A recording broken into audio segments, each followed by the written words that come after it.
இவர் முதல்வராக இருந்தபோது தனது தாய்க்கு ஒவ்வொரு மாதமும் 15 ரூபாய் அனுப்புவார்.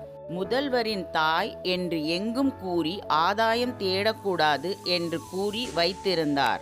அவர் இறந்தபோது அவரது வீட்டில் மிஞ்சியது வெறும் ரூபாய் 100 மற்றும் 3-4 கதர் வேஷ்டி சட்டைகள்தான். அக்டோபர் 2ஆம் தேதி 1975ஆம் ஆண்டு காலமானார். காந்தி மீது மிகுந்த அன்பு கொண்டிருந்த காமராஜர் காந்தி ஜெயந்தி நாளில் இறந்தார். 1954 முதல் 1963 வரை மொத்தம் 9 ஆண்டுகள் காமராஜர் தமிழ்நாட்டை ஆட்சி செய்தார். இந்த 9 ஆண்டுகளில்தான் தமிழ்நாட்டில் இன்றைய வளர்ச்சிக்கும் தனித்தன்மைக்குமான அடித்தளம் இடப்பட்டது.